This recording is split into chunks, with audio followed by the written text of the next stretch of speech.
Buenos días a todos, bienvenidos al EpiTalk.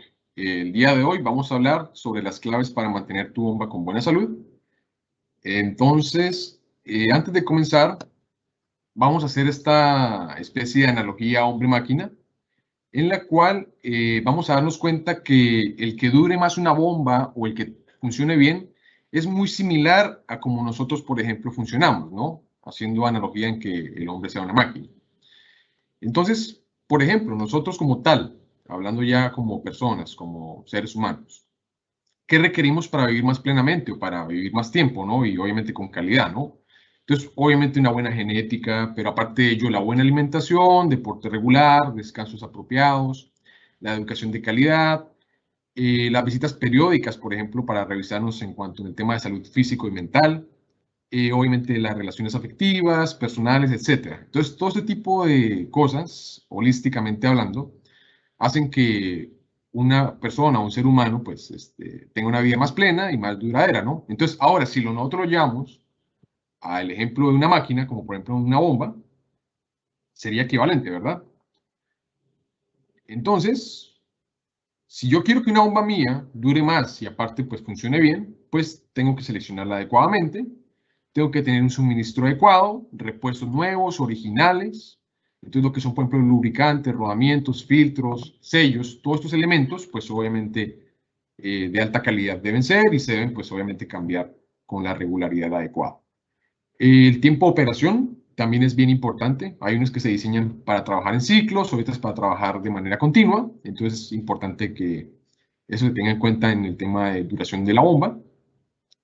También lo que se refiere a paradas adecuadas o reinicios de arranque, ¿no? Entonces también, no solamente en cuánto tiempo opera, sino que también cada vez que la detengo, hago una parada ya sea planificada o una parada intempestiva, el tiempo que debo esperar para que la máquina ya esté refrigerada y nuevamente pueda volver a trabajar, ¿no?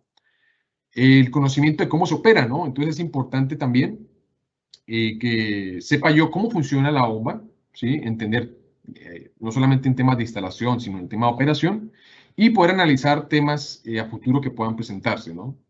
Todo lo que son monitoreos, mantenimientos, entonces ahí ya obviamente esto va a depender del plan de mantenimiento que yo proponga para la bomba, y ahorita vamos a hablar un poquito más de ello, ¿de acuerdo?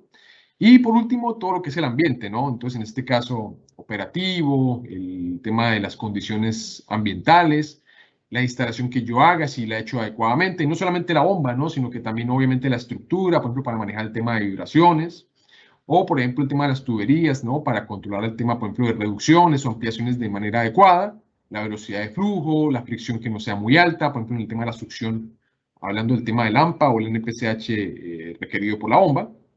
Entonces, estas condiciones no solamente van a depender de la bomba como tal, porque por más de que yo compre una buena bomba, si la instalación no es la adecuada, pues obviamente se va a dañar rápidamente, ¿no? ¿Ok? Entonces, la pregunta es, ¿por qué siempre pensamos en el después y no en el antes, ¿no? Nosotros desafortunadamente tenemos una cultura de pensar que siempre los repuestos, ¿no? Los repuestos, el mantenimiento, cualquier tema tengo a esta persona para que me arregle. Y la pregunta es, ¿por qué siempre nosotros pensamos en el después qué, no? Siempre solemos procrastinar, adelantarnos a las cosas.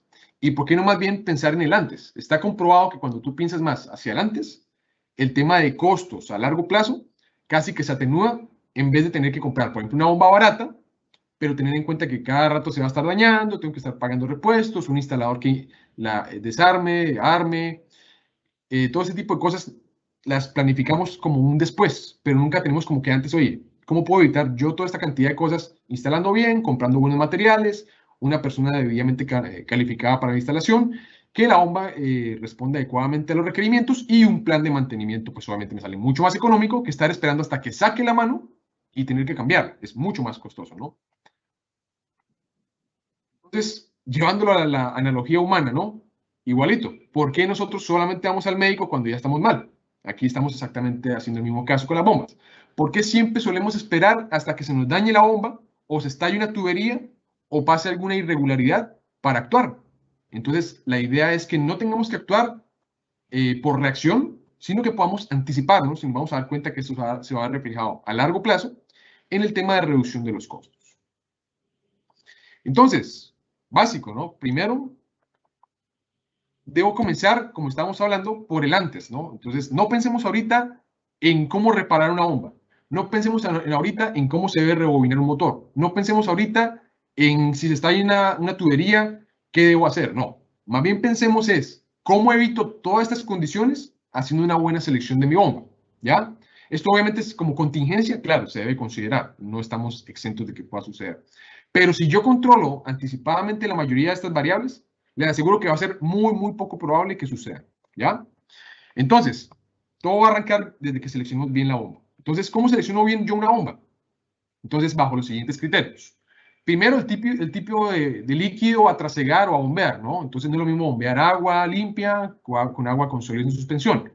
No es lo mismo trasegar, por ejemplo, combustibles, petróleo o sustancias viscosas, a, por ejemplo, manejar agua, ¿no? Y no es lo mismo agua a temperatura ambiente, a, por ejemplo, para una caldera, ¿no? 90, 100 grados Celsius. La aplicación, ¿es sumergible o es superficie, no? Entonces, muchas veces suele haber una confusión en ese tema, en cuál es la mejor. Y no siempre es así, sino más bien tenemos que mirar es cuál es la adecuada, ¿no? O si es exclusivamente sumergible. Por ejemplo, si hablamos de un pozo tubular, obviamente tiene que ser una bomba sumergible, ¿no? Porque pues, no hay una forma de acceder allá con una bomba superficie, a menos que el agua esté a máximo 7 metros de succión a nivel de costa, ¿no? En tema de las condiciones de instalación, entonces también es importante, ¿no? Cuando yo selecciono una bomba centrífuga, por ejemplo, en suction, o cuando selecciono una turbina de eje vertical, el tema de la instalación va a ser adecuada, ¿no? Y esto lo vamos a ver ahorita en una serie de criterios. ¿Se debe fraccionar el sistema? Muchas veces nos es más conveniente, ¿verdad? Entonces, por ejemplo, en sistemas de presión constante o en sistemas, por ejemplo, donde yo manejo bastante caudal, a veces suele ser mejor usar, en vez de usar una bomba gigantesca, fraccionarla en 2, 3, como un tema de contingencias. Eso se ve muy comúnmente, por ejemplo, en el manejo de bombas de aguas residuales, en el sistema de presión constante, donde yo necesito alternar o adicionar bombas, ¿ya? Entonces, no siempre tener una sola bomba es lo correcto, ¿no? A veces cuando yo la fracciono, si yo sumo el total de consumos, hasta puede dar menos que lo que consume una bomba grande en el sistema. El sistema de control también es importante, ¿no? No es lo mismo ponerle un arranque directo, un arrancador suave o un variador de velocidad, obviamente en el tema de la aplicación, ¿no? Entonces también eso es bien importante. En el tema del sistema de conducción y cebado, esto es una falla bastante común, ¿no? Entonces, suelo yo dimensionar la bomba, pero ¿qué hago yo primero? Primero hago el cuarto, hago la estructura donde está el agua y luego pongo la bomba. Y según yo veo, las normas me dicen, oye, tengo que respetar una distancia en la succión de al menos 7 veces el diámetro de succión de la bomba, en distancia, por ejemplo, desde un pasamuros hasta la bomba. Porque si la pegas demasiado, vas a tener turbulencia. O si la mandas demasiado lejos, pues ya empiezas a tener más pérdida por fricción y obviamente pierdes AMPA, ¿no? El AMPA disponible. Entonces, muchas veces tenemos ese error, ¿no? Entonces, a la brava, agarramos, ponemos una bomba ya en el sitio como esté, ponemos una cantidad de codos, una cantidad de pérdidas innecesarias y no tenemos una buena instalación. Entonces, es importante planificar eso incluso. Entonces, el tamaño de la bomba corresponde con ciertas normas para que trabaje mejor. Eso, por ejemplo, se ve bastante exigente en el tema, por ejemplo, de los sistemas, por ejemplo, cuando son contra incendio, ¿no? Ahí sí, por ejemplo, las normas son bastante exigentes. Pero lo triste es, ¿por qué tiene que alguien obligarnos o una norma obligarnos para hacer las cosas bien, ¿no? Esto deberíamos replicarlo independientemente de cumplir o no, por ejemplo, una norma de incendio, ¿no? De contra incendio. El sistema, perdón, el AMPA o el NPCH, ¿no? Entonces lo que venimos hablando ahorita, ¿no? Si yo lo dimensiono bien, este tema debería estar controlado, ¿verdad? Y por último, lo que, nomás, lo que es, como les comentaba, siempre se va a ver reflejado, haciendo la analogía, por ejemplo, volviendo al tema de la persona. Entonces, cuando yo me alimento bien, cuando yo hago ejercicio, cuando tengo unas buenas relaciones afectivas, cuando voy regularmente a hacerme chequeos médicos, cuando también chequeos físico-mentales. ¿Qué pasa? Pues obviamente tenemos una mejor calidad de vida y en vez de tener que esperar hasta ir allá a un hospital, internarnos varios días y pagar una cuenta excesivamente cara, yo podría hacerlo mucho más barato, teniendo una vida saludable, ¿no? Entonces en las bombas es similar la analogía. Entonces, no solamente los costos de adquisición, ¿no? Sino el operativo, de la instalación, de mantenimiento, vamos a darnos cuenta que todos estos costos al final son los que realmente te van a decir qué tan costosa es tu electrobomba o motobomba, ¿no? Entonces vamos a comenzar con el líquido a bombear. Entonces recordemos que no solamente es agua, ¿no? Sino es tener en cuenta esta cantidad de propiedades que tiene mi fluido a bombear. El volumen, la masa, el peso, todas estas condiciones que siempre conocemos de un líquido, ¿no? La gravedad específica, ¿no? También, por ejemplo, para determinar la potencia en el freno de la bomba, es importantísima. La viscosidad, ¿sí? Cuántos centistokes o centipoisson tiene este líquido, eso también va a ser muy clave en el tema de determinar la potencia del motor requerido para poner la bomba. El grado de cohesión, la capilaridad, por ejemplo, eso es muy importante. Por ejemplo, en el tema de bombas sumergibles, cuando yo selecciono cable, resulta que el agua tiene un grado de capilaridad bastante alto, y si yo no le pongo un cable que sea bajamente permeable, por capilaridad del agua comienza a entrar, acuérdense que el agua no solamente está en estado líquido como tal, también en vapor de agua, y comienza lentamente a corroer el cable. Entonces, de ahí la importancia de usar, por ejemplo, un cable debidamente sumergible, ¿no? Certificado. Tema de tensión superficial. Eso también es un tema que es bien importante. Recordemos que también el agua, hasta cierto nivel, se puede comprimir y puede generar una cierta tensión, ¿no? Que incluso permite que ciertos objetos que no ejerzan mucha presión sobre la superficie, pues la tensión superficial hace que puedan incluso flotar, ¿no? Como lo vemos, por ejemplo, con los mosquitos o otros insectos que vemos que se ponen en el agua, vemos que por tensión superficial no se hunden, ¿no? Porque el agua tiene una tensión superficial, o cada fluido tiene una cierta tensión superficial. La temperatura también, recordémoslo, va a influir no solamente en el tema de, por ejemplo, de corrosión, sino que también, por ejemplo, influye en el tema del AMPA o el NPCH de la bomba, ¿no? La presión de vapor, también, entonces el grado de cohesión que mantiene la columna de presión atmosférica de oxígeno, ¿no? De la columna de oxígeno. Esto vamos a darnos cuenta que nos importa, por ejemplo, para el tema también vuelve del AMPA, del NPCH, sabemos que los fluidos no solamente cambian de un estado líquido a vapor exclusivamente por temperatura, sino también por menos o más presión, ¿verdad? E incluso la combinación, que por ejemplo es el típico estado incluso puedes encontrar triples estados, por ejemplo en el agua, que en cierta condición, a una temperatura y presión exacta, puedes tener incluso 3 estados. Entonces vamos a verlo ahorita un poco más en profundidad. El tema del pH, ¿no? Es importantísimo, ¿no? El grado de acidez o el grado de alcalinidad de tu agua. Eso me va a determinar sobre todo para lo que es el tema de los materiales. Los sólidos en suspensión, como les comentaba, entonces, dependiendo del tipo de sólido que yo tenga en suspensión, puede ser altamente abrasivo, deteriorar más rápidamente los materiales. Y si yo pongo a trabajar con una bomba de 2 polos, o sea, 3600 RPM, entre más rápido la bomba, si manejas más abrasivos, pues más rápidamente se va a desgastar, ¿verdad? El tema de la turbidez del agua también es otra característica, o perdón, del fluido. Y el grado de conductividad eléctrica y térmica, por ejemplo, en el tema de controlar el tema de, por ejemplo, de corrosión galvánica, ¿no? Ahora, vamos a hablar de la aplicación sumergible o superficie. Entonces, ahí ya tenemos el típico caso de cuándo es uno y cuándo es el otro, ¿no? Entonces, ¿qué ventajas tiene uno respecto al otro? El sumergible, la ventaja, por ejemplo, es que siempre el espejo de agua está de manera positiva. O sea, obviamente, como siempre la bomba está debajo del espejo de agua, pues, por ejemplo, el tema del AMPA o el NPCH siempre va a ser suma, ¿no? O va a ser positivo. Entonces, rara vez bombas sumergibles cavitan. La operación en espacios restringidos, ¿no? Entonces, por ejemplo, cuando necesitamos una instalación de bomba de superficie, sabemos que tenemos que cumplir con cierta distancia en la succión, en la descarga, accesorios, poner sobre una estructura y planificar un área, por ejemplo, para el tema de mantenimiento. La ventaja de las sumergibles es que yo puedo agarrar, por ejemplo, una turbina G vertical, una bomba sumergible, y en el mismo espacio que requeriría una bomba tipo en suction, pues con la misma sumergible, poniéndola de manera vertical, me ahorro una cantidad de espacio, ¿no?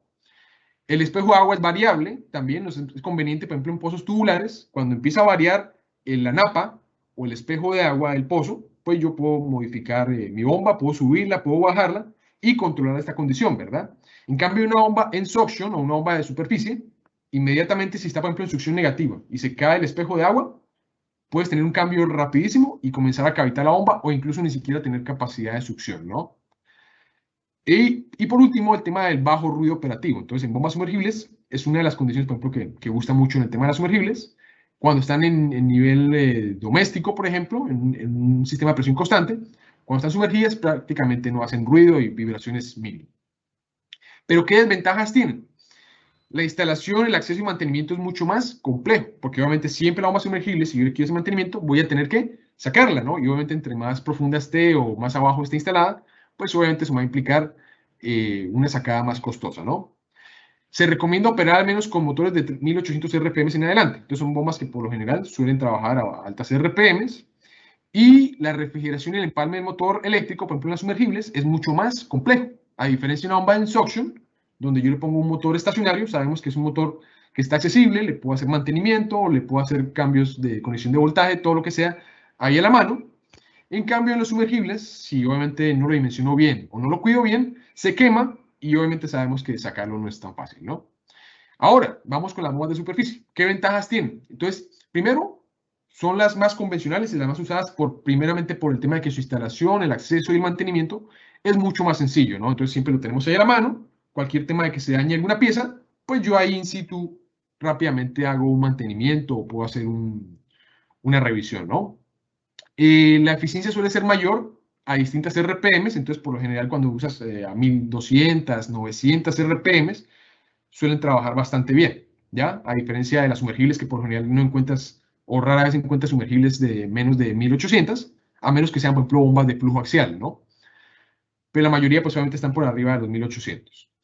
La refrigeración y el empalme motor es más sencillo. Entonces, como dijimos, no vamos a usar un motor sumergible, entonces el motor también, empalmar su cable y todo es mucho más sencillo. En cambio, el sumergible, recordemos que tenemos que usar cable sumergible, tenemos que medir el aislamiento y tenemos que ser un poco más cuidadosos en la instalación, ¿no? Ahora, ¿qué desventajas tiene? Alta restricción en la aspiración, como les comentaba, ¿no? Sobre todo cuando las ponemos en succión negativa, suele ser bastante delicado el tema y cualquier variabilidad, por ejemplo, en el espejo de agua o una reducción o poner elementos extra en el tramo de succión de la bomba, hace que sea muy sensible al tema de cavitar por falta de NPCH o de AMPA, ¿no? Que en el mejor de los casos, sabemos que estas bombas no succionan más allá de 10.33 metros, que es la presión atmosférica que tenemos a nivel de costa, ¿no? Entonces, teniendo en cuenta las pérdidas por fricción, la presión de vapor y las otras variables, por lo general no succionan más allá de 7 metros, ¿no? A nivel de costa. Y necesitas más espacio para la correcta instalación, ¿no? Entonces, haciendo ya viceversa, ¿no? Entonces, en la sumergible la ventaja es que requieres muy poco espacio de manera vertical, en cambio en esta sí requieres, para hacer la misma función, un espacio mucho más amplio y más si montas la bomba de manera horizontal, ¿no? Ok, otra cosa importantísima para tener una buena salud de las bombas, las condiciones de instalación. Entonces, muchas veces, como les comentaba ahorita, teníamos la costumbre de que primero hacemos el sitio, o sea, la instalación, y luego ponemos la bomba, ¿ya? Y esto, o sea, a las malas no es lo ideal, ¿no? Entonces, como que, ya está hecho, ya me entregaron así, instale la bomba, ¿no? No debería ser así. De hecho, lo ideal es que sobre planos debería diseñarse la bomba, ¿no? No sobre la marcha. Entonces, algo importantísimo en la instalación es el tipo de succión que utilizamos en las bombas, ¿no? Entonces recordemos que existe o succión positiva o succión negativa, ¿no? Entonces en succión positiva, recordemos, es cuando el espejo de agua o la napa está siempre por arriba de la cota horizontal del ojo del impulsor. O sea, yo siempre ubico como mi nivel cero y el agua cuando está por arriba de eso, yo la considero como succión positiva. Caso contrario, cuando yo, en este caso, tengo el espejo de agua, trazo mi cota cero, ¿no? Recuerden que este siempre va a ser mi nivel cero, ¿no? En el ojo de succión de la bomba. Cuando está por debajo del espejo de agua, ahí ya se considera como succión negativa. Y en estos casos hay que ser mucho más cuidadosos porque aquí ya, pues, en el tema de NPCH o el AMPA, es más delicado de calcular, ¿no? Porque aquí ya obviamente la presión atmosférica cae y obviamente el agua pasa a estado de vapor mucho más rápido. Entonces es importante que, sobre todo en condiciones de succión negativa, seamos muy cuidadosos en el espejo de agua. ¿Cuánto se baja? Las pérdidas por fricción en mi tramo de succión. Y aparte de eso, se respete ciertas normas para que cuando el agua entre en la succión de la bomba, por ejemplo, cuando yo hago una reducción, por ejemplo, muchas veces he visto que a veces usan reducciones concéntricas, lo cual no es lo recomendado, sino que debería ser excéntrica, ¿sí? Para reducir la cantidad de bolsas de aire que entra a la succión de la bomba. Esto es muy importante y está es importante que le presten atención. Aquí vamos a ver algo llamado criterio de sumergencia.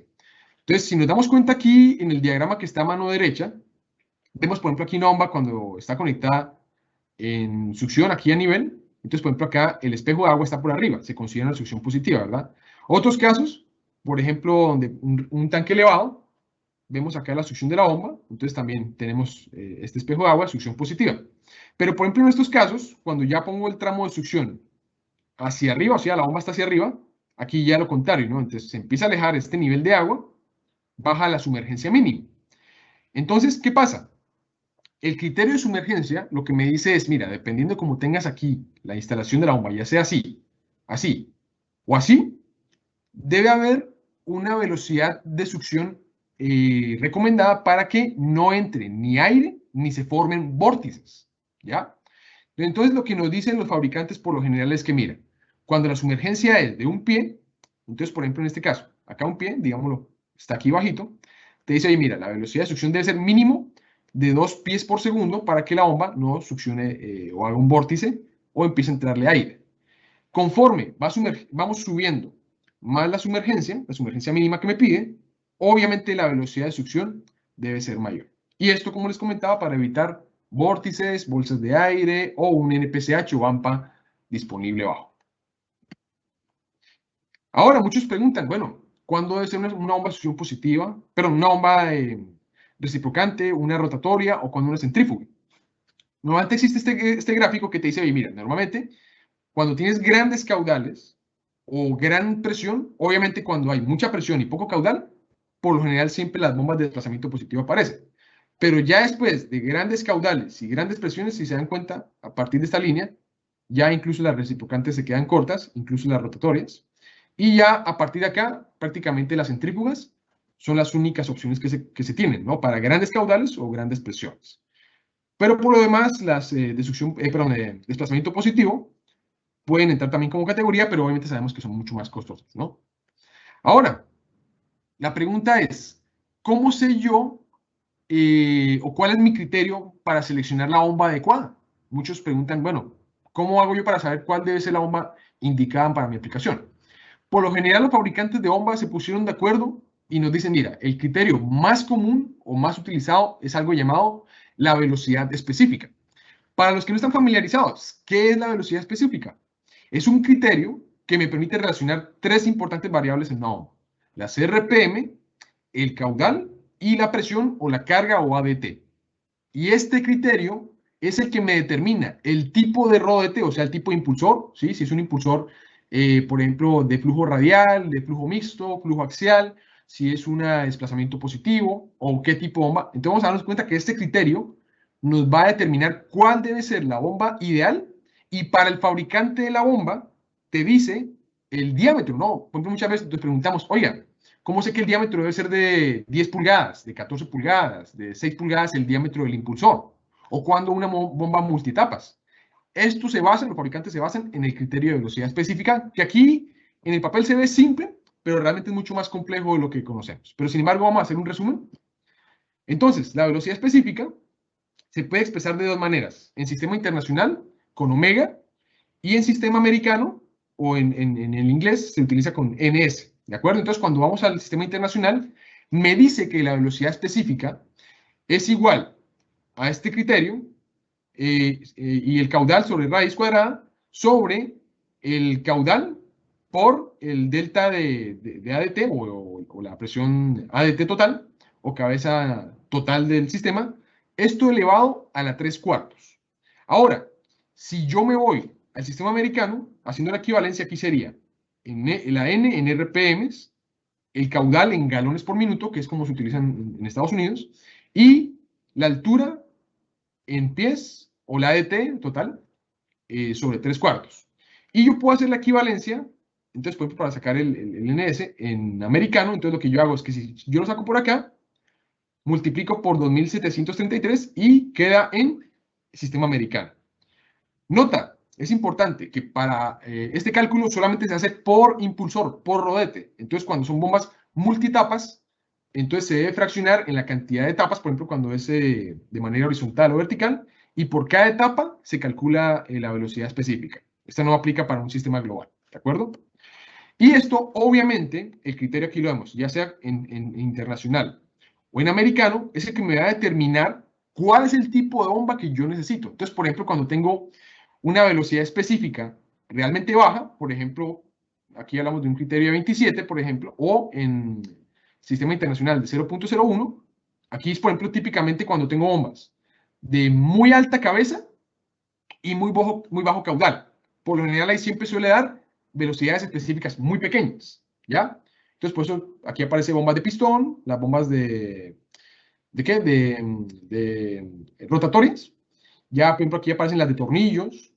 Y a partir de 0.1 o 273 en sistema americano de velocidad específica, es adimensional esta velocidad específica, vamos a darnos cuenta que ya empiezan a aparecer la mayoría de las centrífugas, ¿no?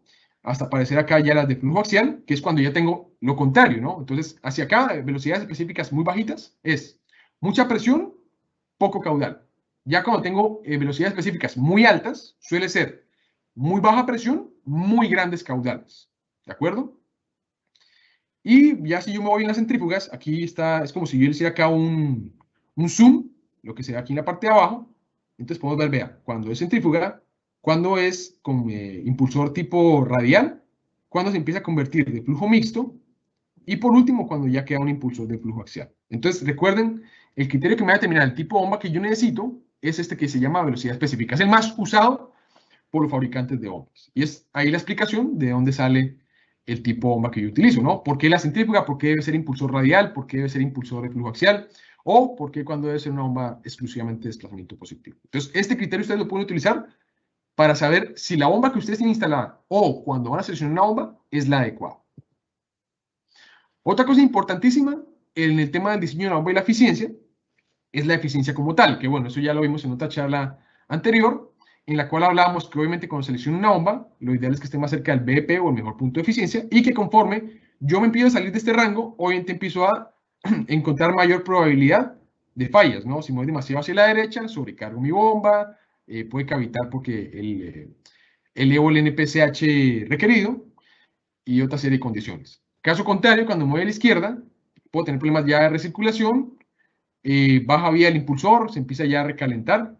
Y por último, bueno, es como si estuviéramos trabajando ya al cierre, entonces se incrementa la temperatura y falla la bomba, ¿no? Entonces lo ideal es trabajar en ciertos rangos, que pues recordémoslo rápidamente, el ideal es entre menos 10 más 5 el BP, el óptimo entre menos 20 más 10, y ya fuera de esto pues es meramente comercial, ¿no? Lo ideal es no salir de este.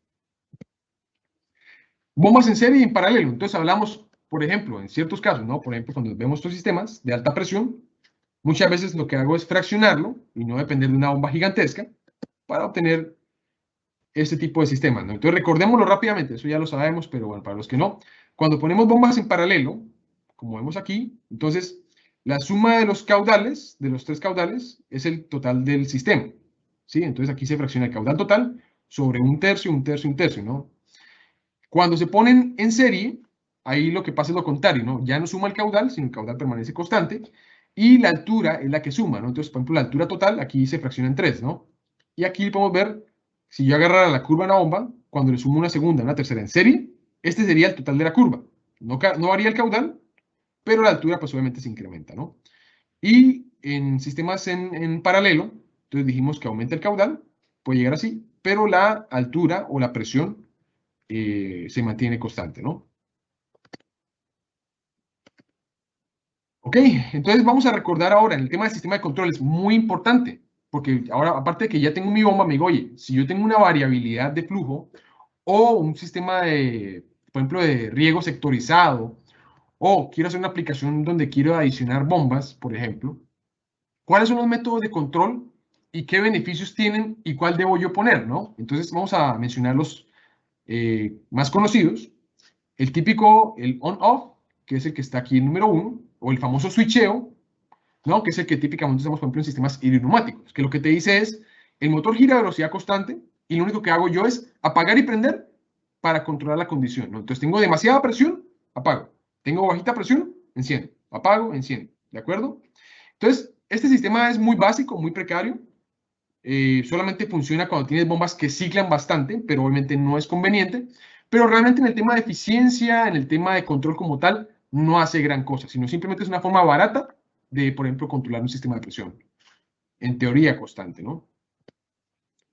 Luego viene el estrangulamiento. Este sí, pues obviamente es mucho más conocido y se puede utilizar bajo ciertas recomendaciones, en el cual sabemos, el motor nunca va a cambiar las RPM, aquí se mantiene a velocidad constante. Pero aquí el flujo yo lo controlo con una válvula de acuerdo o una esclusa de acuerdo a la necesidad, ¿no? Entonces, lo que yo hago cuando, por ejemplo, cierro una esclusa, lo que hago es, no es que le agrego más presión al sistema, ¿no? Mucha gente tiene la concepción de que cuando yo estrangulo, incremento la presión. Y eso es falso. Lo que yo realmente estoy haciendo es incrementar las pérdidas, no realmente la presión como tal del sistema. Entonces, lo que yo hago es desplazar hacia la izquierda de la curva de la bomba el punto, y lo que hago, sí, ganas más ADT, eso es verdad, pero no quiere decir que el sistema sea más eficiente. Es solamente una forma de controlar flujo, o sea, disminuir la cantidad de agua que pasa por la tubería, pero no es que sea eficiente, simplemente es un método de control, pero también está limitado, porque si ya estrangulas demasiado, puedes incrementar tanto las pérdidas que ya incluso puedes hasta reventar la tubería o erosionarla prematuramente por el exceso de fricción.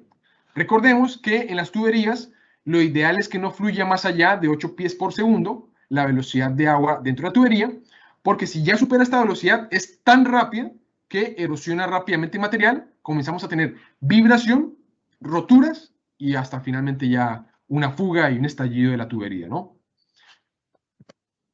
Otro método que también es conocido, el bypass, el que está acá en número 3. Entonces, en el bypass lo que hacemos es, si yo tengo un flujo muy grande, digamos, y lo quiero controlar, entonces lo que hago es que hago una derivación pequeña para que retorne acá y se mantenga acá un flujo que solamente quiero ver en esta tubería, ¿no? Entonces, también es otra forma de controlar el sistema para que salga menos caudal, sin necesidad de estrangular, sin necesidad de incrementar las pérdidas, pero pues realmente a la hora de la verdad, ni disminuyes el consumo de potencia en el motor, ni varías la velocidad, entonces igual acá hay una pérdida, ¿no? Entonces lo que estoy haciendo simplemente es desperdiciar el agua haciendo un retorno, solamente para controlar el flujo de agua, ¿no? Entonces, son 3 métodos meramente mecánicos en los cuales yo logro controlar flujo, pero no quiere decir que sean los mejores. Y por último, el más, digamos, novedoso, y el que utiliza, por ejemplo, los variadores de velocidad, es que la ventaja del variador es que, a diferencia de los otros, ni hay que hacer derivaciones, ni hay que estrangular, ni hay que apagar, ni prender la bomba de manera permanente, sino que en tiempo real yo reduzco o aumento las RPM de mi motor para obtener más o menos caudal. Entonces, es una forma bastante eficiente de controlar el flujo, porque lo que yo hago es por ley de afinidad, al reducir el caudal, dependiendo de las RPM del motor, también disminuya el ADT o la presión del sistema, reduciendo las pérdidas por fricción y obviamente también al cubo se reduce la potencia requerida por la bomba. Entonces es un sistema de control mucho más eficiente, no hay pérdidas a diferencia de los 3 que acabamos de ver y ahí sí yo ahorro energía, ¿no? Entonces recordemos que en los 3 primeros hay algún tipo de desperdicio o ineficiencia. En cambio, la variación de velocidad tiene esa ventaja de que no hay desperdicios, ¿ya? Porque ahí lo que haces es reducir las pérdidas como tal. En los otros no reducimos las pérdidas. Sistemas de conducción y cebado. Entonces, por ejemplo, muchas veces me pasa, y creo que a todos los que estamos en el rubro nos pasa, que nos dicen, necesito seleccionar una bomba para tubería de 4 pulgadas. Y tú quedas, a ver, ¿por qué 4 pulgadas? ¿Por qué 3? Ah, es porque la que está ahí. Ah, es porque es la más barata. Ah, es porque es la que es comercialmente tengo accesible. ¿Se puede hacer? Claro. Pero ¿qué pasa? Si el caudal es demasiado grande y el diámetro tú no lo varías, obviamente vas a incrementar las pérdidas, se aumenta la velocidad de flujo de las pérdidas y vas a tener una tubería que está vibrando, erosionando y en el mediano plazo se te va a estar dañando y obviamente te va a salir más caro sacar, reemplazar tramos, ineficiencias. Aparte de eso, ¿no? O sea, puedes ponerle una bomba, sí, pero pueden ser tan altas las pérdidas que la potencia que demandas en el motor se pierde para lo que realmente necesitas entregar.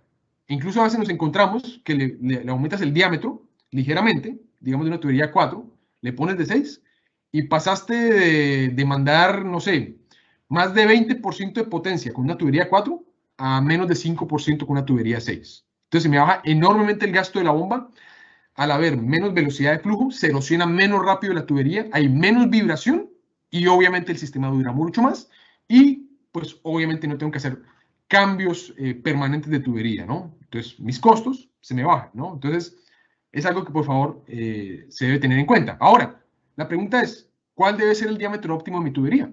Listo, ahora yo me voy a dejar aconsejar. Entonces voy a bombear X cantidad de agua. Necesito llenar un reservorio de X cantidad de agua. ¿Cuál debería ser el diámetro de mi tubería? Entonces, existe una formulita, aquí la tengo en el sistema americano, pero bueno, también la pueden buscar en el sistema internacional con metros cúbicos hora y metros por segundo de velocidad de flujo. Pero la que yo tengo acá es la que usan típicamente en Estados Unidos. Entonces, por favor, disculpen ahí si hay una discrepancia en las unidades. Pero obviamente la mayoría de estos cálculos que yo saqué son de Estados Unidos. Entonces, obviamente, por eso ustedes ven que están en galones y en pies. Pero igualmente las encuentran equivalentes. Entonces me dice, mira, el diámetro de tubería óptimo debería ser, está aquí elevado al cuadrado. Entonces pasa cada raíz cuadrada de el caudal que vas a manejar o el flujo que vas a manejar por una constante, aquí para convertirla, 0.4085, sobre la velocidad de flujo de la tubería. Entonces, vean esto. Cuando yo estoy en el tramo de succión, por ejemplo, para bombas tipo en suction, vamos a, por ejemplo, a hablar de esta, o una split case, por ejemplo, con succión negativa, vamos a ver que el tramo de succión, acá, donde yo pongo la válvula de pie en la succión, incluyéndolo, porque es una pérdida adicional, entonces me dice, mira, el diámetro de esta tubería no debería pasar de una velocidad de entre 4 a 6 pies por segundo. Ya en el tramo de succión sí le puedo incrementar la velocidad hasta no más de 10 pies por segundo, ya que se encuentra que después de los 10 pies por segundo, las pérdidas son tan altas que es mejor pasar a un diámetro más grande de tubería. Entonces, digamos que ya tienes el diámetro, tienes el caudal, yo puedo despejar la velocidad de flujo. Si la velocidad de flujo que está aquí te da por arriba de esto, de 10 pies, te recomiendo obviamente que cambies la tubería o reduzcas el caudal hasta quedar dentro del rango. Ahora, no tengo la tubería, la voy a seleccionar de ceros, entonces lo que haces es que despejas la velocidad de flujo y digamos voy a seleccionar la tubería de 4. La pongo acá con el caudal y calculo, y si me da la velocidad mayor a 10, digo no, este diámetro no es el correcto. Pongo el siguiente, y si el siguiente ya está dentro del rango, digo, ok, ya encontré la tubería correcta. Y te aseguro que si la seleccionas bien, el tema de pérdidas, el tema de control, todo mejora. Incluso disminuyes la potencia cuando vayas a seleccionar la bomba. Entonces es bien importante considerar esta fórmula. Ahora vamos al tema de AMPA o NPCH. Bueno, ya mi compañero Sebastián tocó este tema más en detalle, pero lo mencionó rápidamente. Entonces recordemos que tenemos una presión de columna atmosférica y recordemos que normalmente se considera como una atmósfera a nivel de mar. Y como les comentaba ahorita, por ejemplo aquí vemos el diagrama del agua, de los estados del agua, podemos ver que o incrementando la temperatura o disminuyendo la presión, yo puedo pasar rápidamente de un estado líquido a un estado de vapor. Entonces, por ejemplo, vea, si aquí estoy, por ejemplo, a una alta temperatura y estoy aquí en este momento, si yo bajo de una atmósfera de presión a 100 grados Fahrenheit, pues estamos hablando aquí a nivel de costa, es el momento en que hierve el agua, ¿no? O sea, cuando empiezan a aparecer las burbujas. Pero ¿qué pasa? Si yo incremento la presión, a pesar de que tenga 100 grados, puedo incluso con agua muy caliente mantenerla en estado líquido, que es por ejemplo como hacemos para manejar, por ejemplo, bombas de calderas o manejar de aplicaciones de agua caliente. Entonces incluso lo que haces es la sometes en un tanque hidroneumático o en un tanque de alta presión, ¿sí? Le inyectas presión interna para simular más presión de una atmósfera y pues obviamente que pasen las burbujas, se compacten y se mantengan en estado líquido, ¿no? Entonces hay que tener cuidado, no solamente por tema de temperatura ebulle el agua, sino también por la disminución de la presión. Entonces recordemos que eso es lo que sucede cuando yo tengo un AMPA o NPCH disponible bajo, ¿no? Algo que rápidamente pase de un estado líquido a un estado, digamos, lo casi de vapor, rápidamente, y luego al ser succionado pasa rápidamente a estado líquido por la presión que genera el ojo del impulsor, y estas burbujas que acumulan energía implosionan y erosionan el material causando el famoso fenómeno de cavitación, ¿no? Entonces podemos ver lo que puede hacer incluso en materiales como acero o fundición. Ok, y ahora vamos a lo importante del día de hoy, lo que nos gusta a todos, costos. Este diagrama es importante que lo tengan presente. No lo vemos muchas veces a la hora de comprar una bomba, ¿verdad? Nosotros solamente nos centramos cuando vamos a comprar una bomba, por lo general los clientes, en este, ¿no? Pero si nosotros hacemos realmente un análisis de los costos a mediano y largo plazo de la electrobomba o motobomba, nos vamos a dar cuenta que en el tiempo que tengas considerado, casi que el 20% de los costos van a ser servicio. ¿Qué se refiere a eso? Instalaciones, desinstalaciones, mantenimientos, reparaciones, repuestos. Estos costos en el largo de la vida de la bomba representan el 20%. Pero ve aquí lo interesante. El 50% del costo de una electrobomba, una motobomba, está realmente en la operación. O sea, ¿a qué se refiere a la operación? El consumo eléctrico, consumo de combustible, ya el insumo que estás demandando para mantener operativa la electrobomba, suele ser en el costo de vida de la bomba como tal, el mayor costo. Entonces, ¿de qué te sirve que esto sea muy barato si el costo operativo, o sea, una bomba ineficiente, tuberías mal seleccionadas, con cavitación, a cada rato reemplazando impulsores? A la hora de la verdad, estos dos costos, que suman el 70%, pues se te vuelve una bomba costosa, ¿no? Entonces, lo barato sale caro en este caso. Ahora, yo les hago una pregunta. Muchos me dicen, mire, tengo 2, 3 opciones de bomba para seleccionar acá. Una turbina sumergible, una bomba en suction y una de carcasa partida. ¿Cuál debería ser mi mejor alternativa? Entonces también los fabricantes de bomba se pusieron de acuerdo, así como por ejemplo lo hicieron con la velocidad específica para determinar cuál es el tipo de bomba adecuada, y determinaron que el criterio para saber cuál es la mejor opción cuando tienes ya analizado que hay más de una alternativa, por ejemplo, es algo llamado el LCC o Life Cycle Cost o determinación del ciclo de vida de un sistema. ¿Ya? Entonces, ¿este criterio qué es? Ahí les presento esta fórmula. Ahí ténganla muy presente. El costo de vida del sistema, ahora como tal, va a depender de todos estos costos. Nosotros normalmente solamente vemos este, ¿verdad? ¿No? Entonces decimos, vea, el costo de mi electrobomba solamente consta de el costo inicial de compra, el equipo, tuberías, accesorios, equipo auxiliar, control, etcétera. Ya compré yo, me desentiendo, ¿verdad? Así es como normalmente nosotros suelen pensar en el tema de comprar una bomba. Pero no, ahí no termina. También el criterio me dice, mira, existe también el CIN, perdón, costo de instalación y comisión, ¿no? Entonces, puede ser una bomba muy barata, pero ¿qué tal que instalarla sea costoso? ¿No? Otro criterio, costos energéticos. ¿Cuánto me va a consumir en electricidad, en combustible si es una motobomba? Costos operativos y de mantenimiento, repuestos, servicios, paradas planeadas, no planeadas. El costo de obra, de mano de obra, ¿no? Horas hombre. ¿Esos costos los tengo normalmente considerados? Costo de tiempo de espera. En el caso, por ejemplo, cuando es en el tema de industria, por ejemplo, o en el tema, por ejemplo, agrícola. Tener parada la bomba. ¿Cuánta plata pierdo yo? ¿Verdad? Muchas veces nosotros no tenemos en cuenta. Puedes comprar una bomba muy barata, pero si todo el tiempo está en parada, el tiempo que no está produciendo, ¿cuánto se ve reflejado en pérdidas, no? Costos ambientales. Muchas veces tampoco lo tenemos en cuenta. Pero, por ejemplo, ya hay muchos incentivos, por ejemplo, en Europa o en países, y seguramente en nuestra región será así, es el costo del impacto ambiental, ¿no? O sea, la huella de carbono por todo lo que logres reducir de dióxido de carbono, ¿cuánto se te va a ver compensado en costo? Esto más adelante nos vamos a dar cuenta que nos va a ser retroactivo, ¿no?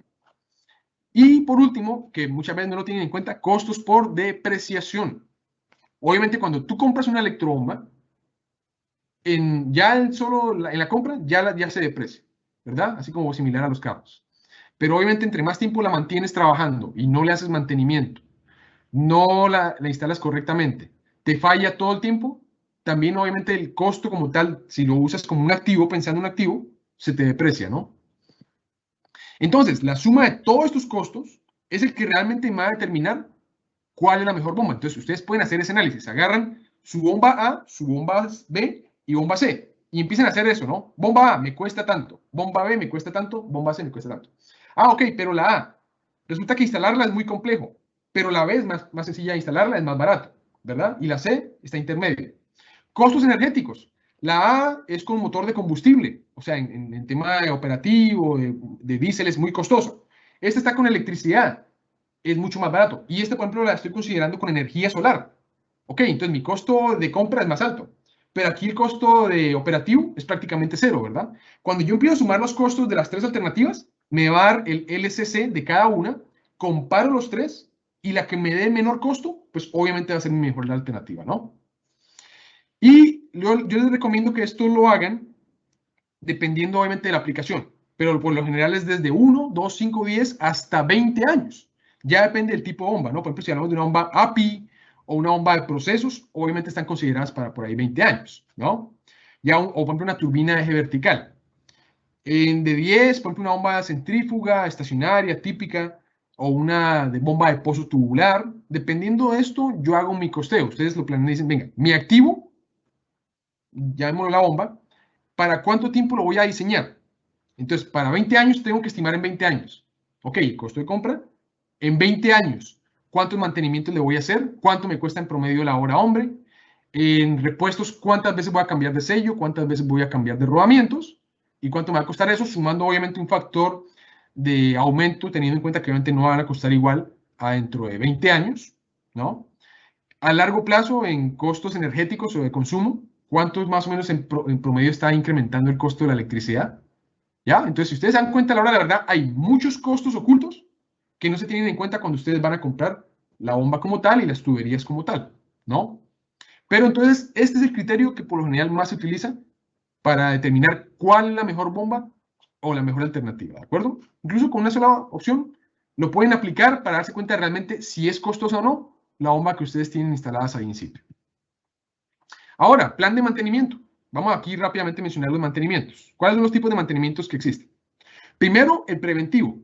¿Cuál es el preventivo? Pues como dice su nombre, prevenir, ¿no? Es un programa con base a tiempos estimados o paradas programadas, ¿no? Es bastante funcional, sobre todo, por ejemplo, en el sector industrial, donde yo sé que, por ejemplo, o minería, por ejemplo, que sé que yo no puedo parar, porque, pues, obviamente, donde yo pare, se me daña por ejemplo, donde yo estoy trabajando, se inunda el sitio, o una parada, dejo de producir X bebidas o X alimentos.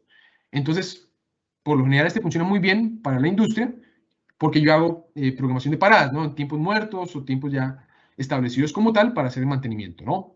Entonces, este es, por ejemplo, muy común para cambiar rodamientos, es muy efectivo en lo que es, por ejemplo, lubricantes, grasas, aceites, estos elementos, paradas de rutina, ¿no? De acuerdo a un plan de mantenimiento, etcétera. Pero también existen otros tipos de mantenimiento. Ahora está el predictivo. El predictivo se analiza y programa con base a variables reales, medidas o ensayos. Ya, el preventivo es más de voluntad, establecido por una persona o un gerente de mantenimiento.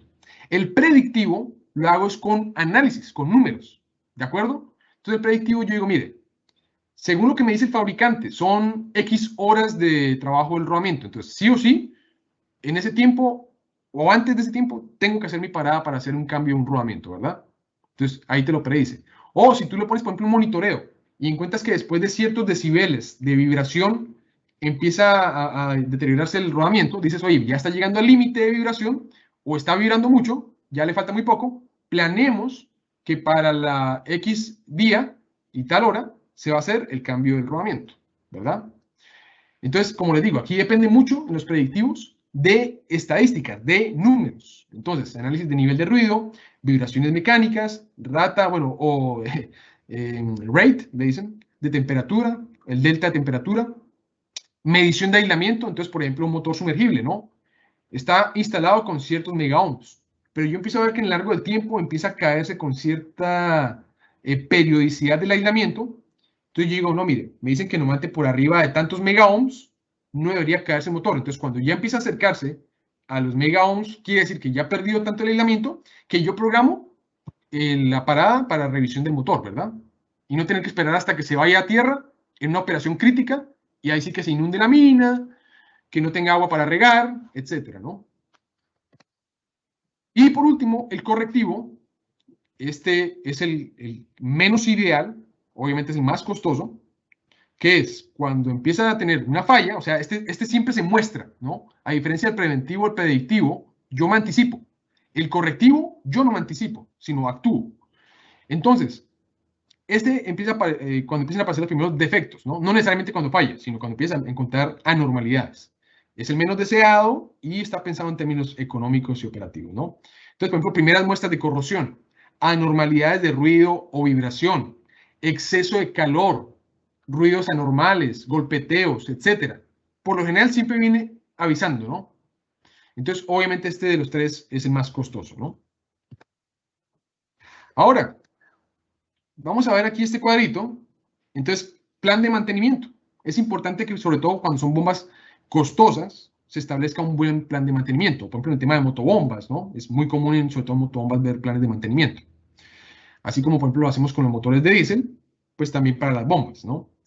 Entonces, dependiendo de la variable, ustedes lo pueden planificar. Si conviene hacerlo mensualmente, diariamente, aquí también pues no está contemplado, pero también se puede hacer una planilla diaria, trimestralmente o anualmente, que es como, digamos, el lapso máximo que deberían hacer un mantenimiento, ¿no? Entonces, vamos a ver, ¿cuáles son los chequeos que típicamente hacen mensualmente? Lo que le llama monitoreo de rutina, ¿no? Presión manométrica o caudal, niveles de temperatura, vibración, ruido, consumo de corriente, factor de potencia, aislamiento del motor, etcétera. ¿Ya? Entonces son chequeos de rutina donde yo, con elementos específicos de monitoreo o con herramientas o medidores específicos, hago mis chequeos, planeo y establezco cuándo conviene hacer nuevamente un cambio, ¿no? Por ejemplo, entonces encuentro que mensualmente el nivel de ruido, de vibración, está en tantos decibeles y se mantiene constante. Digo, mira, mensualmente se ha mantenido constante, quiere decir que la bomba está bien alineada, el rodamiento es robusto, está bien lubricado y la bomba está trabajando a las RPMs correctas, ¿verdad? Ahora el trimestral. Entonces, también es un monitoreo de rutina, pero aparte de eso ya vienen verificaciones, ¿no? De la fundación, cambio de lubricantes, aceites, grasas. Obviamente esto estamos hablando de trimestral, ¿no? Pero si el fabricante del lubricante te dice, oye, mira, tienes que cambiarlo cada 500 horas, entonces obviamente lo primero que venga, ¿no? Porque si es una bomba que lo usas 24 horas, claro, tiene más sentido cambiarlo en las 300 horas. Pero si solamente la usas periódicamente, y no has acabado las 300 horas, igualmente dices, oye, trimestralmente, independientemente de que esté trabajando o no, voy a hacer un chequeo, ¿no? Filtros de aceite, etcétera, ¿no? O sea, más que todo consumibles, ¿no? Y anualmente, ya monitoreo de rutina, que siempre debe ser, obviamente, pero aparte de eso, revisar temas de alineación, plantear reemplazos de empaques, bujes, rodamientos, anillos, platos de desgaste, elementos de desgaste como tal, que sí es normal que se desgasten por el tema de fricción. Si el eje se ha descentrado más de 0.002 pulgadas, o sea, si hay cierto grado de torsión del eje, si el sello ha perdido más de un octavo de la profundidad de pulgada, o sea, si ya no tengo completamente sellado, sino ya empieza a perderse el sellado y empieza a haber, por ejemplo, goteo. Los árabes de los impulsores han perdido más de un octavo de superficie. Un motor tiene menos de 0.5 megaohms de aislamiento, por ejemplo, en un caso un sumergible, etcétera. Entonces, obviamente, esto me planea que al año yo puedo hacer reemplazos, ¿no? Pero esta tabla que está aquí como recomendación solo funciona sí o sí si la instalación del equipo inicial en el momento de proceder es correcta. ¿Y cuándo es correcta? Todos los variables que analizamos.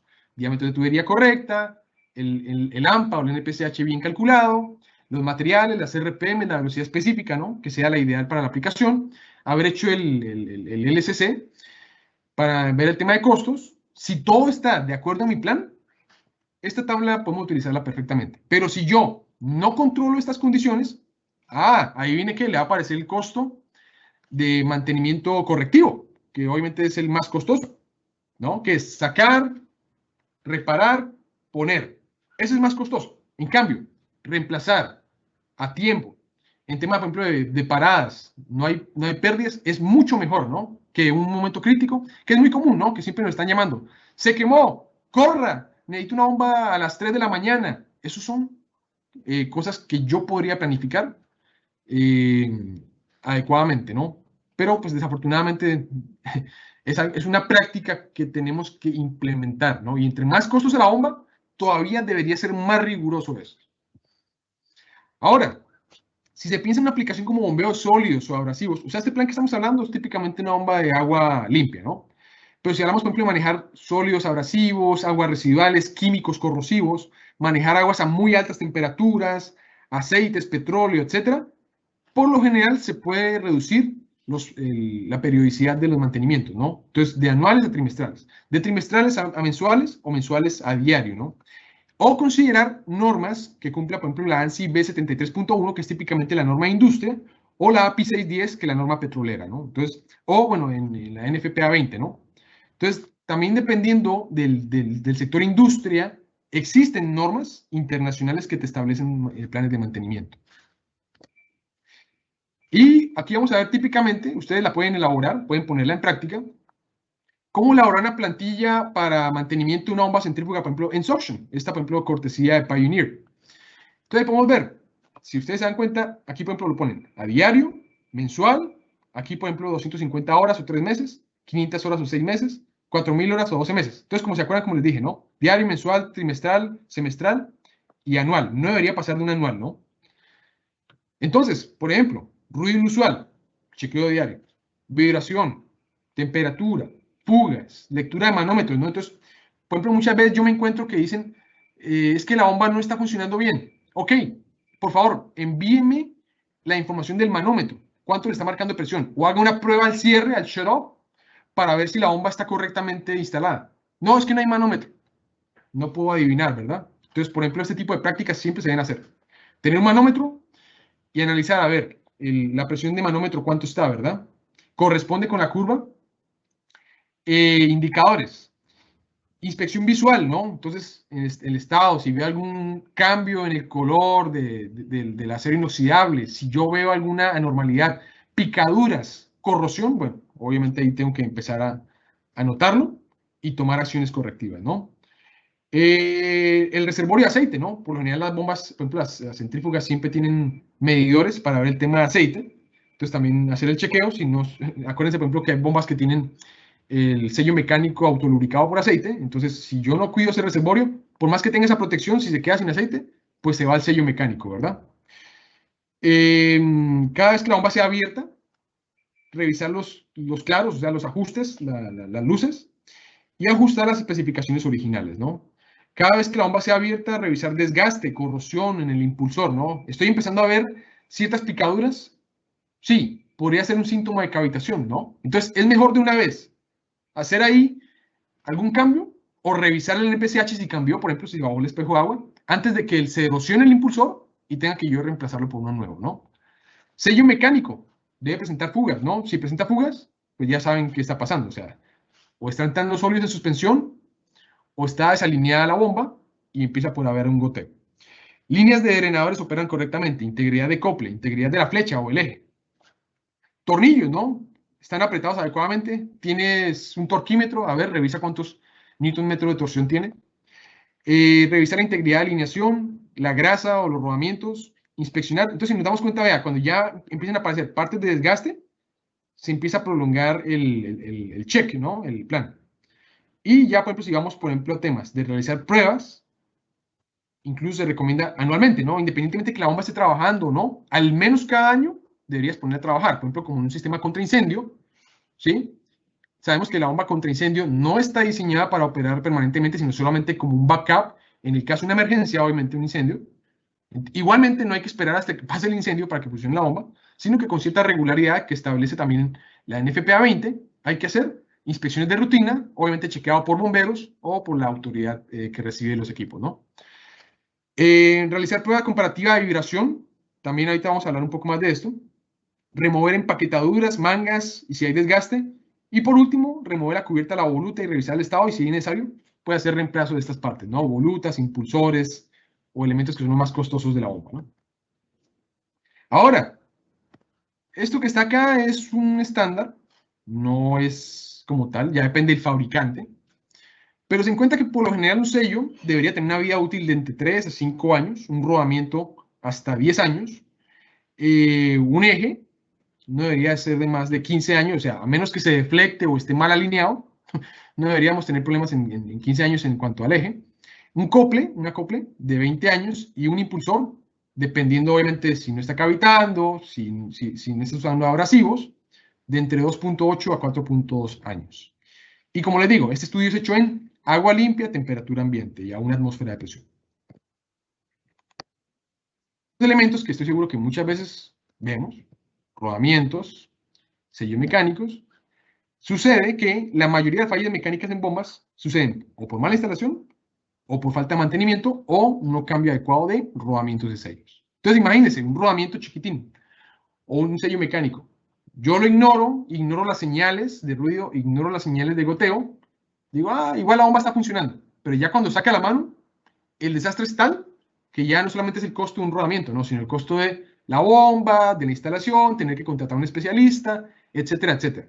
Entonces aquí, por ejemplo, es importante que en mi plan de mantenimiento considere estos elementos críticos y cada X tiempo esté haciendo yo mi revisión. Si me doy cuenta que ya el rodamiento está cerca de cumplir sus horas del fabricante, ok, hacer ya mi plan para hacer una parada planeada y reemplazarlo antes de las horas de daño, ¿no? Es mucho más barato hasta que se dañe y buscar el repuesto y aparte de eso repararlo, las consecuencias que trajo un rodamiento ya no funcional, ¿no? Y por último, pues recordar que no está de más para tener señales claras y poder hacer un plan de mantenimiento, pues el tema de monitoreo. Está desde lo más básico, estamos hablando de señales analógicas, como va desde un caudalímetro, un manómetro, entonces por ejemplo, esto es casi que mandatorio, ¿no? Para poder yo tener señales de comunicación con mi electrobomba, motobomba, y saber qué le está pasando, ¿no? Poder tomar acciones. Ya viene, por ejemplo, otro tema como, por ejemplo, lo que son los PT100, los transductores de presión, los medidores ultrasónicos, las ondas de nivel, por ejemplo, para revisar el tema de los espejos de agua en bombas sumergibles, cómo se ha bajado. Y por último, lo que son, por ejemplo, instrumentos de medición, ¿no? El multímetro, un Megger, un medidor de aislamiento, un tester, o una cámara termográfica para detectar, por ejemplo, puntos calientes, ¿no? Entonces, entre más herramientas tenga yo de esto, mejor puedo monitorear mis equipos y mejor puedo hacer un plan de mantenimiento.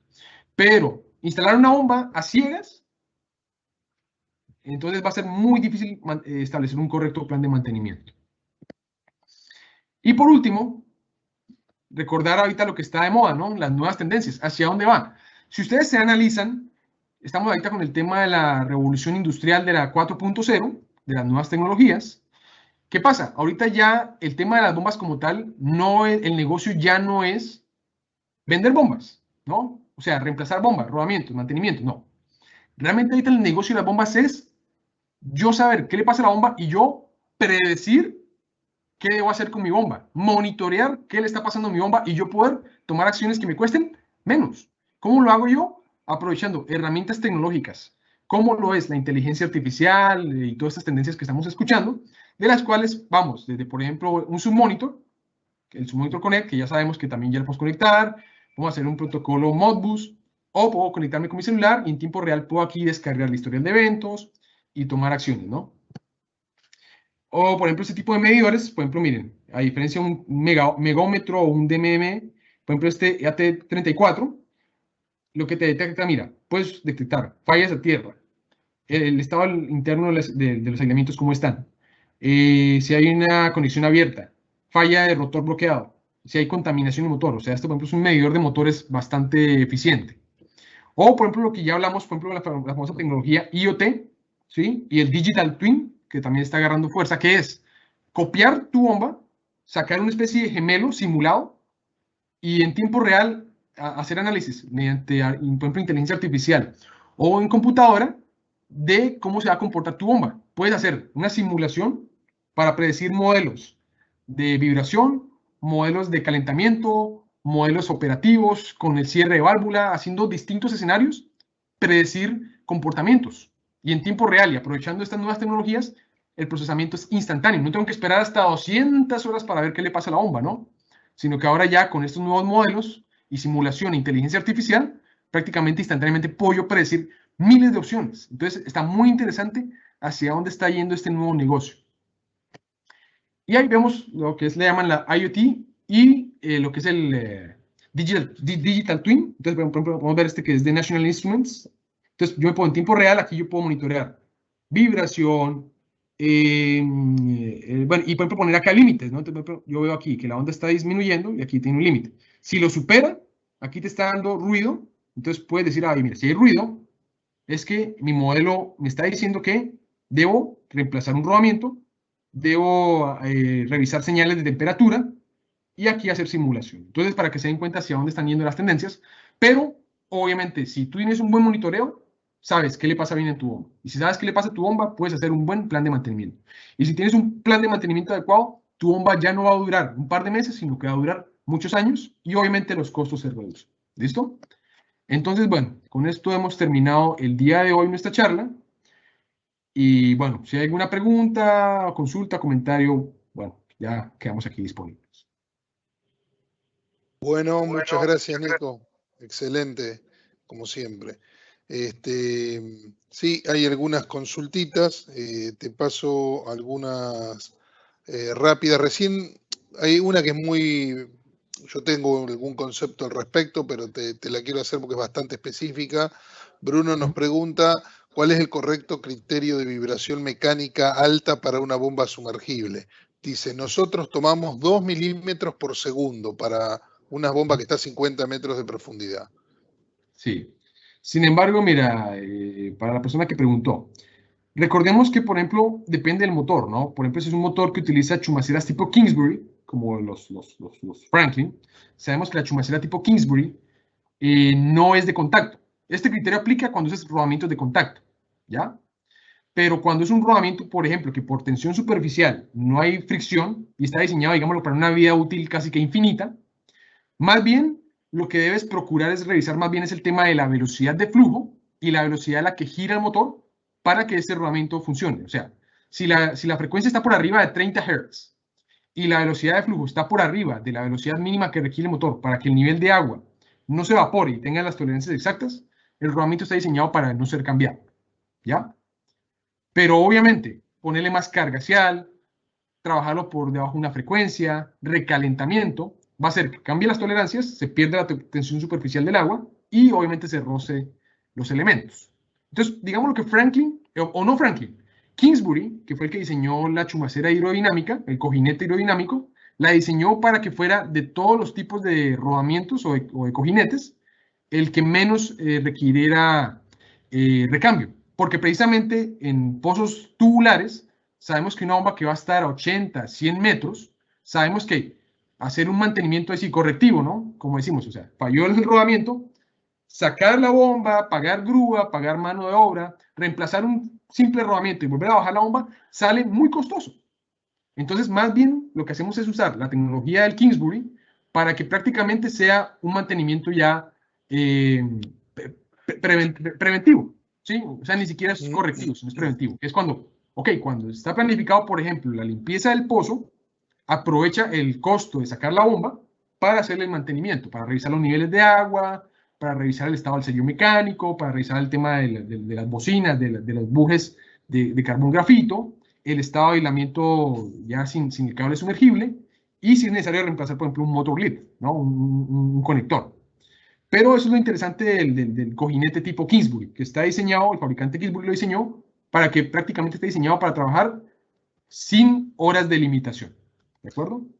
Y acá, Nico, agrego que es interesante que esta es una situación que en este caso nos preguntan específicamente para una bomba sumergible que está a 50 metros, pero que es una situación que se nos va a presentar normalmente y es como que no hay tablas o reglas estrictas para determinar los milímetros o desplazamientos o vibraciones aceptables, porque incluso bajo un mismo modelo de equipo, bomba o instalación, la afectación, digamos, de una vibración puede incidir en forma distinta porque los materiales no son todos iguales, las soldaduras no son todas iguales, los ajustes, y siempre en las instalaciones hay variaciones. Entonces podríamos analizar al revés el problema.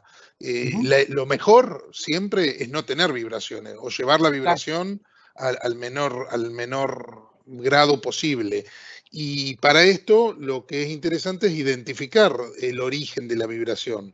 Hay algunas cosas que dimos en algunas otras charlas que tenían que ver con hacer algunas maniobras sencillas. Por ejemplo, en una bomba sumergible no tenemos acceso al equipo porque justamente está sumergido y de hecho nosotros diseñamos los equipos para que sean libres de mantenimiento bajo un funcionamiento correcto. Y lo que sí podemos hacer son tratar de determinar los orígenes. Habíamos visto, por ejemplo, en temas de vibración, que uno puede tener dudas si la vibración es mecánica, si la vibración tiene que ver con el flujo que pasa a través del equipo u otro.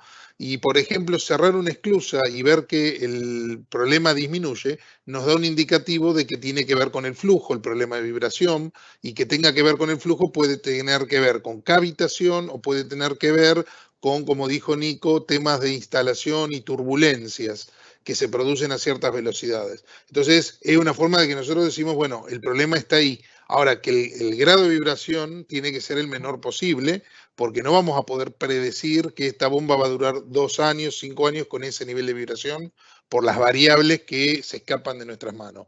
Imagínense que también un problema de vibración puede ser eléctrico. Un desbalance eléctrico, habíamos dado en una charla, que generaba campos asimétricos sobre el rotor del motor y hacían que vibre la bomba. Así que hasta un desbalance eléctrico puede estar en el origen y eso es lo que yo recomiendo siempre que tratemos de determinar y tratemos de, si encontramos el origen, de suavizarlo, al menos suavizarlo.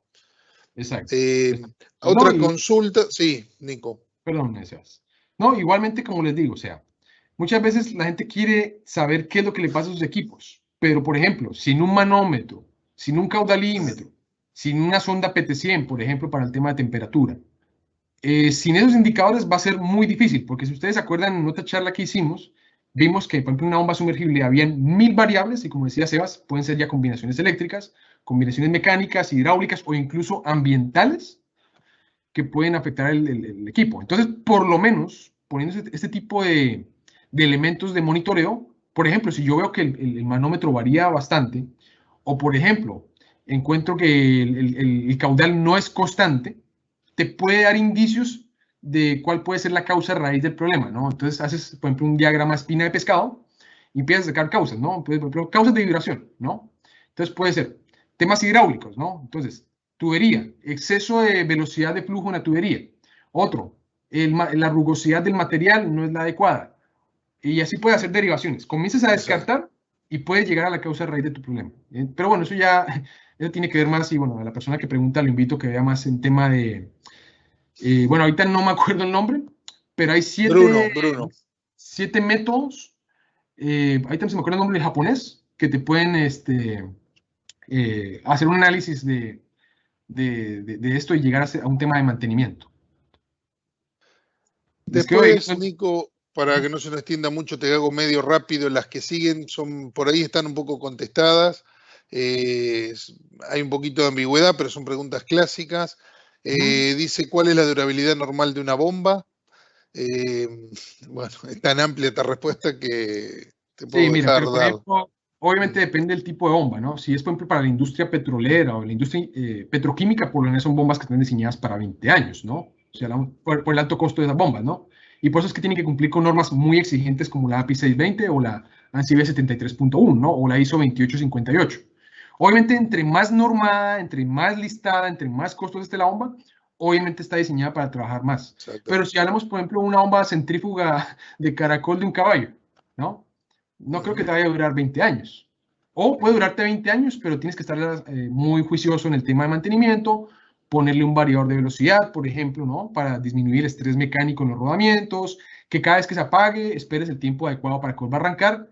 Obviamente, entre más acciones hagas, te puede durar mucho más, ¿no? No es como que la está hecha como Iron Man para durar 10 años. Justamente lo que yo normalmente comento cuando me hacen esta consulta es que el 95% de las variables que inciden sobre la durabilidad de la bomba son manejadas por el usuario. El usuario, que eso implica todo, ¿no? El entorno, como vos dijiste, dónde están instaladas, el pozo, el nivel de arenas, el grado de protección.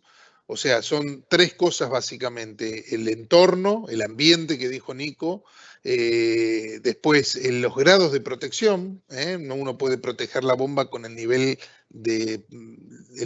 que quiera, digamos, de máximo de protección o protección estándar, y por último, y aunque parezca mentira, y es muy incidente en la durabilidad de la bomba, la operación, o sea que tiene que ver con lo humano, con los criterios de operación de los equipos. Entonces, cuando uno ya tiene tantas variables que el fabricante de la bomba no controla, nosotros podemos controlar la calidad de los rendimientos, tenemos normas, pero una vez que entregamos el equipo, ya les digo, la durabilidad pasa a tener un 80% de incidencia en los factores que maneja el usuario. Como ya les dije, entorno, protección y operación principalmente. Y Exacto. última, sí. Perdón, Sebas. Igualmente, bueno, creo que no lo pusimos ahí, pero por ejemplo podemos enviarles este plan de mantenimiento de Pioneer. Lo pueden replicar a cualquier tipo de bomba. Les funciona bastante bien, ¿no? Entonces, si quieren, pueden diseñar el suyo propio y dicen, voy a poner a esta persona a hacer una revisión diaria, mensual, trimestral, semestral y por lo menos con esos parámetros, ¿no? Sí, agreguemos que las bombas sumergibles son libres de mantenimiento, ¿no? O sea, no entra en el plan de mantenimiento. Exacto, pero por ejemplo, mira, le puedes, por ejemplo, dejar la de ruido inusual. Entonces, le dices, oye, mira, encuentro que en la tubería de descarga siempre está igual, ¿no? Normal. Pero si encuentro de un momento para otro detectar que hay un golpeteo, ok, la notas, ¿verdad? Y ahí ya empezar a hacer un análisis, ¿no? Por ejemplo, también puedo poner la de temperatura. Si le pones un sensor PTCIN al motor, ¿no? Entonces, oye, revisé, por ejemplo, en su monitor, está conectado a su monitor. Está marcando 31 grados. Ok, anoté. Cada día. Pero de momento empecé a ver 31, 32, 33 y se empezó a subir. Bueno, ya puedes planificar, por ejemplo, una parada para revisar qué le pasa al equipo, ¿no? Y no esperar hasta que un día para otro esté en 30 y algo y se subió a 50 y se disparó el relé, ¿no? Exacto. También, por ejemplo, le puedes adaptar ahí, por ejemplo, en el tema de sumergible, ¿no? Si está trabajando con un variador de velocidad, ¿no? ¿A qué frecuencia está trabajando, ¿no? Si encuentras alguna variabilidad o si se disparó alguna falla, ¿no? Anotarla acá, mira, encontré que se disparó la falla de fuga a tierra, ¿ya? O, por ejemplo, estoy encontrando que en el cable de tierra hay más de 0.1 amperes, o sea, quiere decir que hay una fuga a tierra y no tengo que esperar hasta que el motor se vaya a tierra o le entre agua al cable, sino mirar si este comportamiento es permanente y programar, obviamente, ya una parada de la electrobomba para revisión, ¿no? Entonces se puede adaptar a una sumergible. Obviamente muchas variables de estas mecánicas, sobre todo, no van a ser posibles porque el motor está libre de mantenimiento, pero sí ciertos análisis como por ejemplo ruido, temperatura o que se pueden visibilizar desde afuera de la electrobomba, se pueden adaptar en este plan. Exactamente. Bueno, sí, la última que me quedó dice qué mejoras se pueden considerar sobre una instalación que ya existe, con todo lo que eso conlleva, ¿no? Uno quiere mejorar la durabilidad, un poquito lo dijiste durante la charla, pero yo creo como resumen... A esta persona le invito a que haga este análisis. Entonces, Ajá. en este momento, lo que tienes aquí, ¿cuánto te cuesta? Entonces, analiza el costo de compra, me imagino que tú lo tienes en la factura. La instalación y todo, analiza cada cuánto estás cambiándolo y cuánto te cuesta hacer eso. Analiza, agarra tu recibo de la luz, mira cuántos kilowatts hora consume la bomba, multiplícalo por los kilowatts inducidos del motor, por la cantidad de horas que trabaja y analiza cuánto te está consumiendo mensualmente. También, por ejemplo, si todo el tiempo estás cambiando rodamientos, cuánto te está costando el rodamiento, cada cuánto lo estás comprando, y haz de cuenta que haces este costeo anual, ¿sí? Analiza qué tan costoso está y empieza aquí tú a desmenuzar. Entonces, por ejemplo, este ya no lo puedo cambiar porque el equipo ya está, ¿verdad? Pero, por ejemplo, si yo le pongo una tubería nueva, haz de cuenta que mi problema es de AMPA, ¿sí? Está mal seleccionado. Ok, le va a cambiar la tubería de succión. Listo, es un costo extra, pero ¿qué va a pasar? El costo que yo todo el tiempo tenía, por ejemplo, el cambio de impulsor, digamos que en el costo de insumos, ¿no? Entonces tenía que estar cambiando un impulsor por AMPA bajo, el disponible. Entonces tenía que estar cada mes cambiando un impulsor.